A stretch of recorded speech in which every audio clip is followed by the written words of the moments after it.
Dans cette vidéo, nous allons calculer l'aire de la surface bleue, ici donnée, et on va essayer d'aller d'utiliser les valeurs exactes jusqu'au bout, sans donner une valeur approchée du nombre pi en utilisant la calculatrice. Donc si on regarde un petit peu comment on a obtenu cette figure bleue, ici on voit un disque que je retrace en bleu,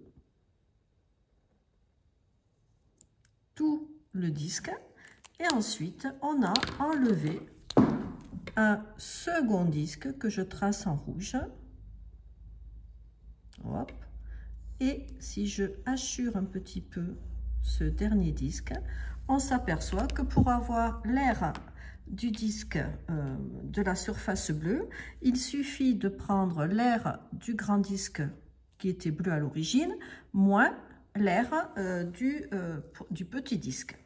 Donc il nous faut la formule de l'aire d'un disque. L'aire d'un disque, je vais écrire ici la formule, grand A égale, la formule c'est pi r au carré, que l'on peut aussi écrire pi fois r au carré.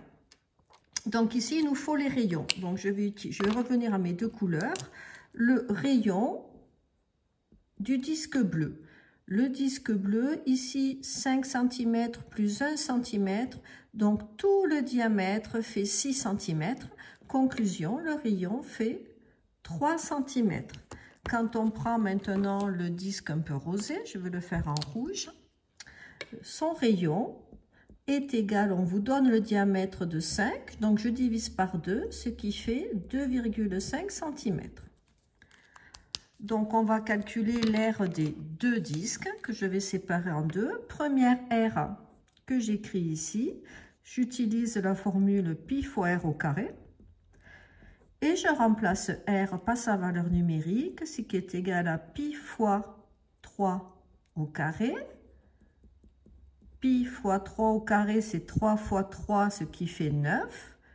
Pour utiliser la simplification de l'écriture en calcul littéral, il faut ramener le 9, on va utiliser la commutativité de la multiplication, c'est-à-dire qu'on peut changer l'ordre des facteurs.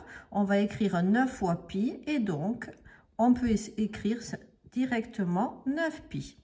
Voilà pour la première R. On va continuer avec la deuxième R, donc l'aire du disque rouge ou rosé. On utilise la même formule. On connaît le rayon que l'on a calculé ici. Donc, on remplace R par sa valeur numérique. 2,5 au carré, c'est 2,5 fois 2,25, ce qui donne 6,25. Et on peut écrire directement 6,25 pi. Voilà.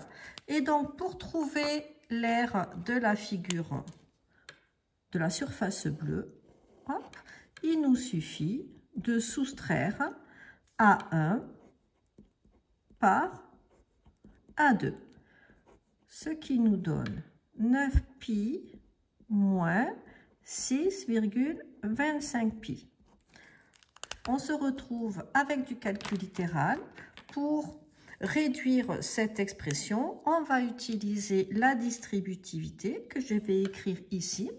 Donc, la distributivité, ça donne k fois parenthèse a plus b est égal à k fois a plus, hop, je suis allée trop loin, k fois b. Ou bien k fois a moins b est égal, même chose, k fois a moins k fois b. Ici, on est dans la deuxième égalité. Et si on regarde, 9 pi moins 6,25 pi, c'est le membre de droite de l'égalité, avec pi, ici, qui est égal à k. Donc, on va revenir vers le membre de gauche et l'on dit que l'on factorise.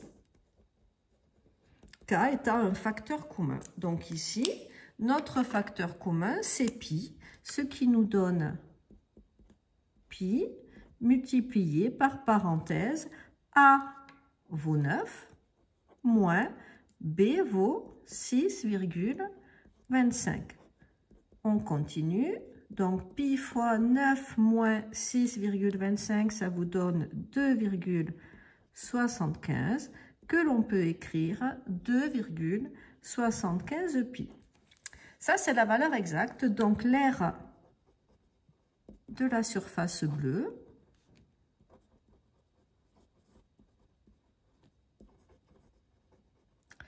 est de 2,75 pi centimètres carrés.